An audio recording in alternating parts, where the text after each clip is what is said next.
Bismillahirrahmanirrahim. Assalamualaikum warahmatullahi wabarakatuh. Di sini saya akan mempresentasikan hasil PowerPoint saya mengenai biomekanika olahraga. Nah, terlebih dahulu perkenalkan, nama saya Roslani Saputri, NIM 1831041194, kelas PJKRE 2018. Sebelum melangkah ke pembahasan, terlebih dahulu saya akan membacakan poin-poin materi pada hari ini. Yang pertama itu pengertian biomekanika. Yang kedua, konsep dasar biomekanika. Yang ketiga, ruang lingkup biomekanika. Yang keempat, macam-macam kajian biomekanika. Selanjutnya, yang kelima, tujuan biomekanika. Yang keenam, manfaat biomekanika. Yang ketujuh, contoh kajian biomekanika. Yang kedelapan, kesetimbangan. Dan yang terakhir, hukum kesetimbangan. Baiklah, langsung saja membahas mengenai poin pertama, yaitu poin A, pengertian biomekanika. Kata biomekanika berasal dari bahasa Yunani kuno, bios yang artinya hidup, dan mekanik yang artinya mekanika. Organisme hidup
Bismillahirrahmanirrahim.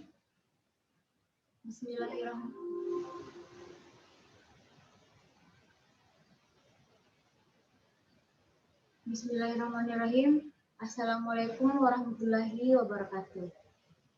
Di sini saya akan mempresentasikan hasil PowerPoint saya mengenai biomekanika olahraga.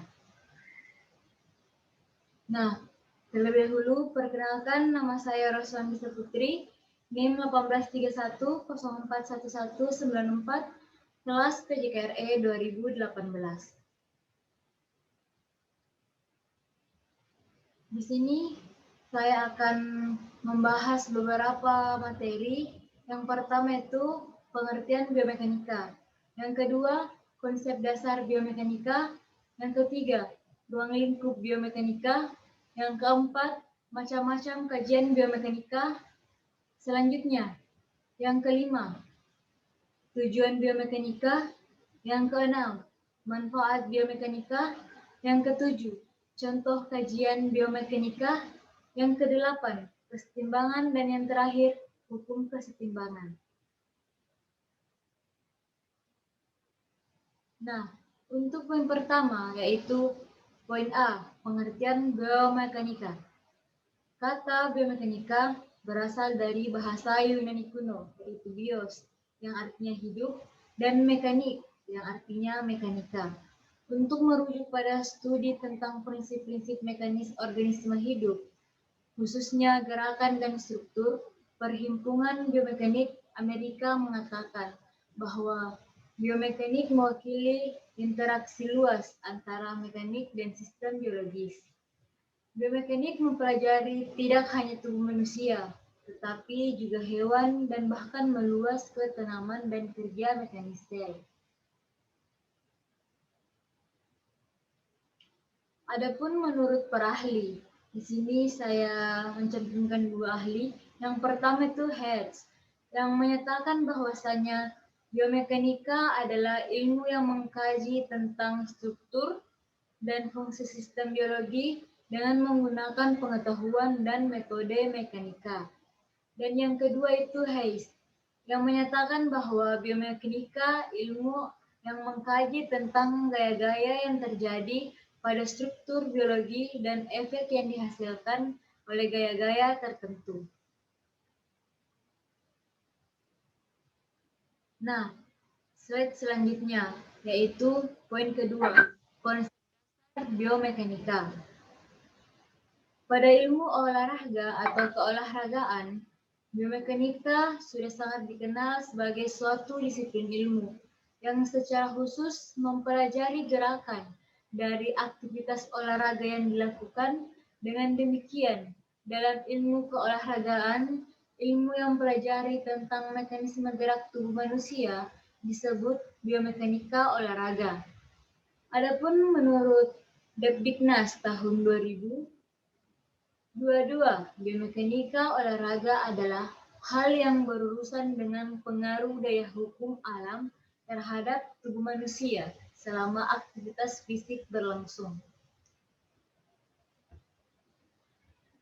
Di sini pula dapat diartikan bahwasanya biomekanika ini merupakan salah satu disiplin ilmu yang mempelajari bentuk dan macam-macam gerakan atas dasar prinsip-prinsip mekanika dan menganalisis suatu gerakan.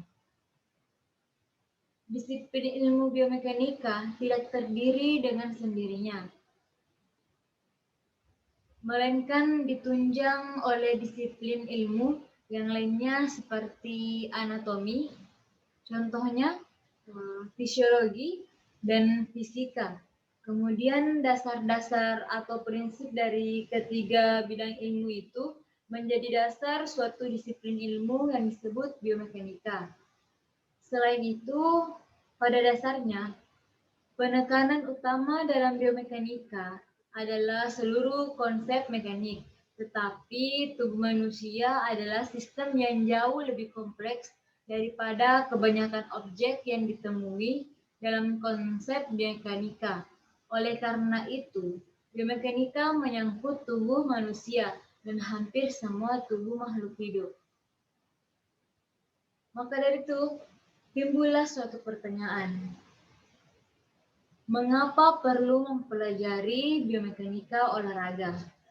Bagi seorang guru, pendidikan jasmani, pelatih atau beberapa spesialis aktivitas fisik lainnya, biomekanika olahraga sangat dibutuhkan, mulai dari mengidentifikasi bakat, melatih teknik, mengevaluasi teknik, memberikan latihan terapi atau latihan pembentukan teknik gerakan atau pembetulan teknik gerak, hingga dalam menentukan peralatan yang akan digunakan oleh atletnya.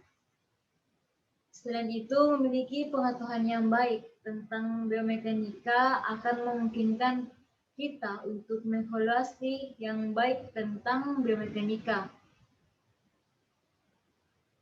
dan memungkinkan kita juga dapat mengevaluasi teknik yang digunakan dalam keterampilan olahraga yang tidak dikenal serta untuk lebih mengevaluasi teknik-teknik baru dalam olahraga.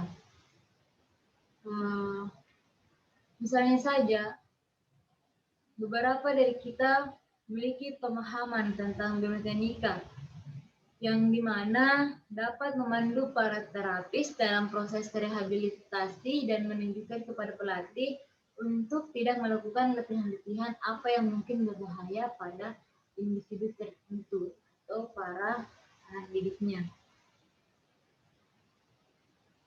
Next, selanjutnya.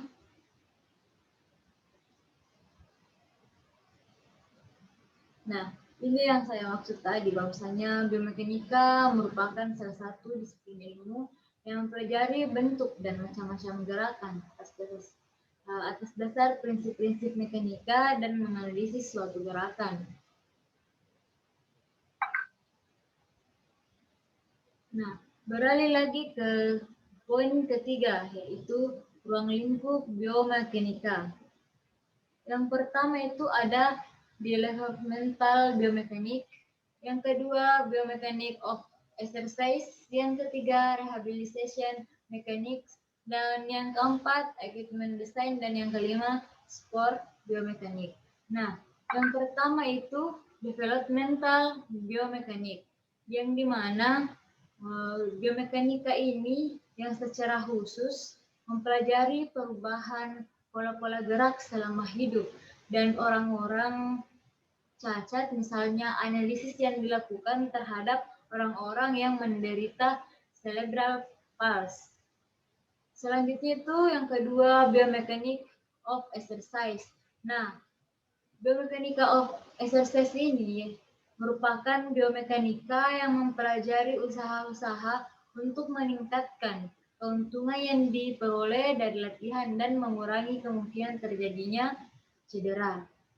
Yang ketiga, rehabilitation mechanic, yaitu biomekanika yang mempelajari pada gerak orang-orang yang mengalami cedera.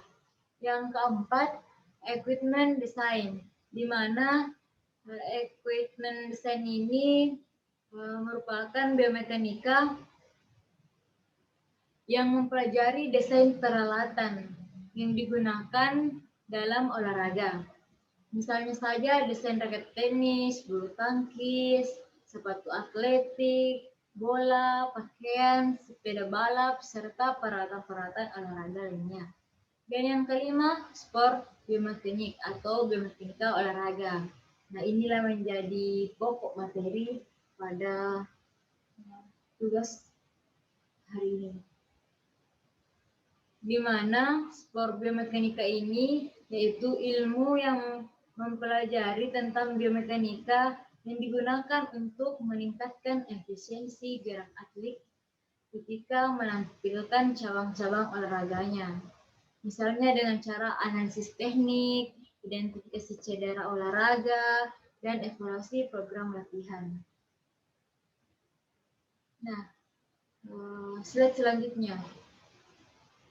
Fungsi mempelajari biomekanika olahraga pada dasarnya hanya ada dua saja, yaitu meningkatkan performa dan mengurangi risiko cedera, menurut Bartlett tahun 2007, dan menurut Goodson tahun 2007 pula. Meningkatkan performa artinya bagaimana meningkatkan efektivitas gerak. Gerak yang efektif melibatkan faktor anatomi, kapasitas fisiologi, keterampilan neuromuskular, dan kemampuan psikologis atau kognitif. Selanjutnya, poros gerakan dalam pergerakan manusia. Yang pertama itu ada bidang sagital, yang kedua bidang kontrol atau transversal, yang ketiga itu ada bidang horizontal. Nah, yang pertama itu bidang sagital, yang merupakan bidang yang membagi tubuh menjadi dua bagian, yakni kiri dan bagian kanan. Bidang ini dikenal juga dengan poros anteroposterior. Yang kedua itu bidang frontal atau transversal, di mana merupakan bidang yang membagi tubuh menjadi dua bagian, yakni bagian depan dan bagian belakang, dikenal sebagai koronal atau poros mediolateral. Dan yang terakhir itu ada bidang horizontal, di mana bidang horizontal ini merupakan bidang yang pelajari tubuh menjadi dua bagian, yakni bagian atas dan bagian bawah. Nah, pergerakan dasar manusia itu terbagi menjadi 4 bagian. Yang pertama berjalan, yang kedua berlari, yang ketiga melompat, dan yang keempat itu pelemparan atau melempar. Selanjutnya, macam-macam kajian biomekanika. Adapun beberapa elemen dalam biomekanika antara lain, pertama, statika, yang kedua dinamika, yang ketiga kinematika, Yang keempat itu adalah kinetika. Yang keempat adalah kinetika. Selanjutnya, tujuan biomekanika. Nah, untuk mengetahui konsep ilmiah dasar yang diaplikasikan dalam bentuk gerak manusia. Itu adalah tujuan yang pertama. Yang kedua, untuk memahami suatu bentuk atau model gerak dasar dalam olahraga sehingga mampu mengembangkannya dengan baik. Yang ketiga, mampu memahami perkembangan gerak dasar. Yang keempat, mampu menerapkan suatu bentuk yang sesuai dengan karakteristik fisik seseorang dalam berolahraga dengan baik dan benar. Nah, poin keenam yaitu manfaat biomekanika. Beberapa manfaat biomekanik antara lain yang pertama, kecepatan gerakan meningkat. Yang kedua, lebih banyak kekuatan. Yang ketiga, membantu menghilangkan ketidakseimbangan otot-otot tubuh. Yang keempat, mengurangi kehausan pada sendi dan ligamen. Yang kelima, peningkatan bentuk dan teknik khusus olahraga. Selanjutnya, manfaat biomekanika.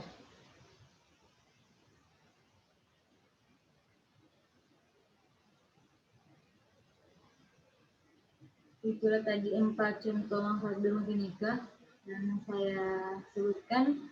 Selanjutnya, contoh kajian biomekanika. Nah, contoh kajian dalam biomekanika adalah biomekanika olahraga, yaitu bidang yang difokuskan pada mempelajari mekanisme gerakan selama kegiatan atletik atau berolahraga. Ini termasuk melihat bagaimana kekuatan berinteraksi serta efek dari kekuatan-kekuatan itu pada tubuh. Biomekanik olahraga dapat menjelaskan bagaimana dan mengapa tubuh bergerak seperti itu.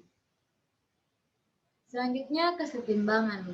Kesetimbangan merupakan hal yang paling penting dari semua asas jasmani dalam mekanika yang berhubungan dengan teknik-teknik olahraga.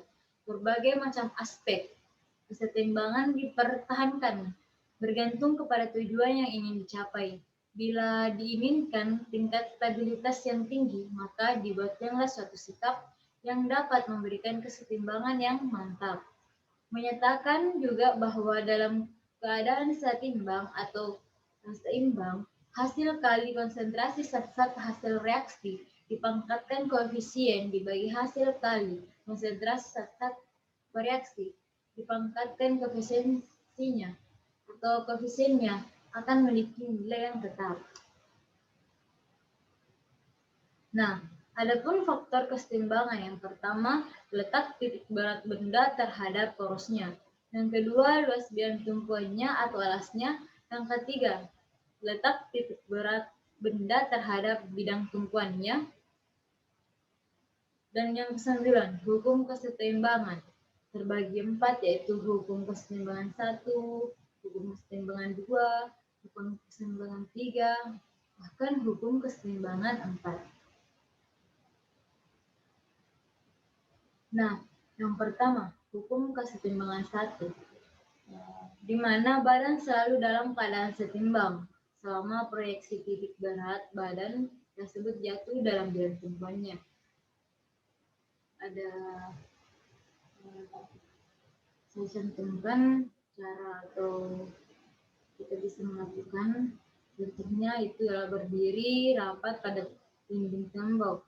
Berdiri proyeksi titik berat badan jatuh pada tumpuan kaki. Sekarang setelah itu dilanjutkan dengan membungkukkan badan ke depan. Maka titik berat badan akan bergeser ke depan sebab bagian badan pindah ke depan dan sedikit turun ke bawah dikarenakan tubuh bagian atas turun. Selanjutnya hukum kesetimbangan 2, di mana stabilitas berbanding lurus dengan luas bidang tumpuannya. Artinya makin luas bidang tumpuan, maka makin besar stabilitasnya. Sebaliknya, makin kecil bidang tumpuannya, maka semakin kecil pula stabilitasnya. Selanjutnya, hukum kesetimbangan 3, stabilitas berbanding lurus dengan berat benda atau badan. Artinya semakin berat badan seseorang, maka semakin besar stabilitasnya. Sebaliknya pula, semakin ringan badan seseorang, maka semakin kecil stabilitasnya. Dan yang keempat, hukum kesetimbangan keempat, yang menyatakan bahwa stabilitas berbanding lurus dengan jarak horizontal dari titik berat badan terhadap sisi bidang tumpuan ke arah benda atau badan yang bergerak. Artinya, makin besar jarak horizontal ke arah tertentu, maka makin besar stabilitasnya ke arah tersebut. Sebaliknya juga, jadi makin kecil jarak horizontalnya, maka kecil pula stabilitasnya.